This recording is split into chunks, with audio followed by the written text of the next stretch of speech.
This video is brought to you by Patreon provider Scott. Minimum brightness 1, 2, 3, 4, 5, 6, 7, 8, 9, 10, 11. Maximum brightness. Now, maximum brightness might seem really bright, but on the contrary, I think during the daylight hours it is as bright as you'll ever usably need it.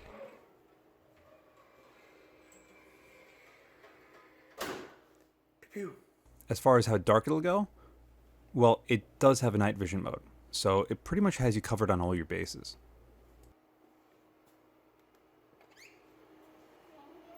Pew, pew.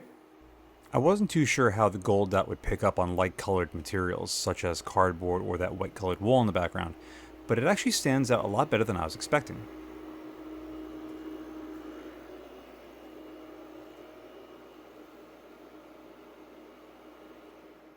Now, before we do anything else, I'm going to go through the brightness settings again, all the way down to minimum, which you can't see because it's night vision, and all the way up to its maximum brightness of 11, which you are currently seeing right now. Like I was saying earlier, it doesn't seem overly bright, but to the naked eye, it is a lot brighter. Remember how impressed I was that the gold dot stood out pretty well on the cardboard? Well, against those targets and the dirt berm, it kind of blends in, which is exactly what you don't want to have happen. I bet if you're using this in a sandy environment, it would be kind of difficult to pick up. Now, I just flipped down the Vortex Micro 3X magnifier, which if you want to find out more about that, please check out my full review. And we are zooming in to get a better look at what the reticle is going to look like up close.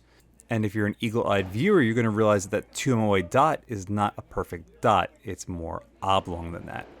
And I thought it was going to be the magnifier at first, but it isn't. It's with the actual Holosun itself. Now we're going to select the different reticles. This Holosun has the option of going between just a dot, to just the circle, to the circle and the dot. This is a really nice feature that I wish more scopes had. Now I'm going to lower down the brightness and take a look at that center dot. It does sharpen up a little bit, but it gets to the point where you can't even see it anymore. Now, believe it or not, but holding up a scope like this and trying to look through it and record at the same time is kind of difficult. But here you get a really good sense of the slight bit of parallax that the scope has. And you also get a really good sense for the slight tint that shows up. Now, that tint, I believe, is so that the reticle is easier to see to the eye. It's not too obtrusive, though, so it's not going to really get in the way of anything. It's just a little bit of a pet peeve of mine, especially after I reviewed the EOTech XPS, which had no tint to its glass. Despite that, it's still a very good performance and something that I would have no problems using if I had bought one of these for myself. Which, by the way, I think I would.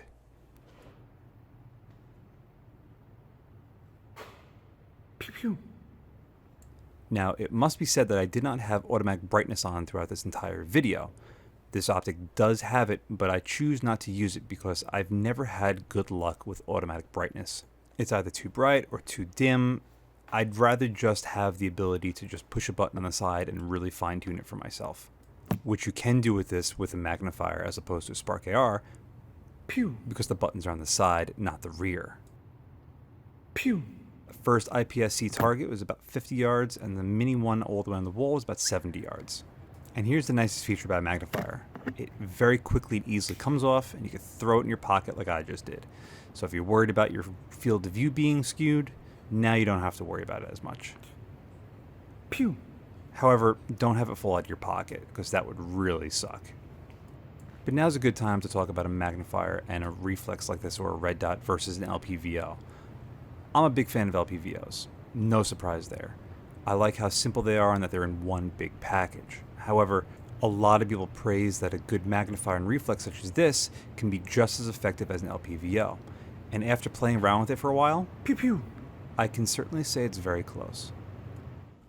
And now we're looking at about a 400-yard steel door. It's about 80 inches tall. I try to focus the 2MOA dot, or egg, dead center.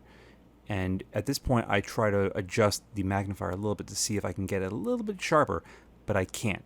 All it does is make everything else look distorted. So that's how I know that it is, in fact, the reticle. And at 400 yards, everything is pretty small. And now we're going to have a look at its auto brightness mode. I put it up to all the way maximum brightness, and then hold the up button for 3 seconds so that it turns into auto mode. At this point, I believe it's the solar panel on top that acts as a sensor to figure out how much ambient light is in the room. Now I have a bright flashlight above it, and you can see as I move it over, it will change from somewhat decent to pretty bright. There at that flash was the brightest that it got. I don't know why. I tried to replicate that, but it wouldn't get any brighter. It would only get about a step, maybe 2 steps brighter. I know it's not maximum brightness, and I kind of wish that it would get there. Just another reason why I like to adjust the brightness myself. Now I figured maybe it'll get a little bit darker if I cover it. It does not. Last but not least, this has a shake awake mode. This is currently set for 10 minutes. There's multiple settings. Look at how soft I touch it. I literally couldn't touch it any softer than that. It works phenomenally well and will come on its last known brightness setting. And there you have it. What do I think about this 512? Well, I really like it. It's very well thought out and it feels very well made. The buttons on the side are a big plus. If they were on the rear, you wouldn't be able to use it with a magnifier too efficiently, which the Spark AR is definitely something that I would not want to use with a magnifier. The fact that this has so much battery life is great. 20 to 50,000 hours, that's ridiculous. But it makes me wonder, why would they give you a very nicely machined quick release mount for the battery and not the actual base itself? I'd much rather see 2 screws on the battery cover and a little quick release mount for the Picatinny rail like you'll see on the 510. But that's my only real pet peeve about it. It's great. I really, really like this, and I really like the gold dot. I didn't think I was going to. Another nice thing about it is its weight. 8.4 ounces is featherweight by comparison. Comparison to what? How about a UH1? Nearly 5 ounces heavier. The same thing goes for a Strike Fire 2. It's about 13 ounces. So you're getting crazy battery life, a really nice reticle, with the exception of the dot, but it's so minor that I would excuse it. I really would.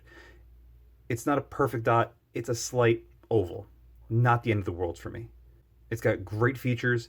The brightness is more than usable. I don't use night vision, but if I did, this would work well. It works great with a magnifier, and the shake awake is just amazing. You barely touch it, and it wakes right up. It's perfect. And then we get on the matter of the price. Off sale, these are around $360.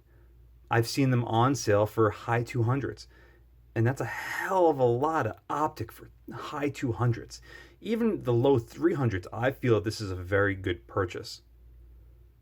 If you're looking to get into an EOTech that's brand new, you're looking at almost double the price at that point. And all it does is make this Holosun that much more of a compelling argument. I'm all about American made, but I'm also all about a really good deal. And these things have proven themselves to be pretty robust. I would love to put this through a torture test, but I'm pretty sure Scott would never want to talk to me again. So Holosun, if you're watching, I would love to torture test some of your scopes. Okay, thank you. And on that note, that's going to conclude this review. I really like this. I would purchase this for my own use, even though I don't know what I would put it on, but I like it that much. A huge thank you to Patreon provider Scott for sending this in for review. It's been great fun working with this. I'm really going to be sad to see it go. And thank you all very much for watching. See you again next time.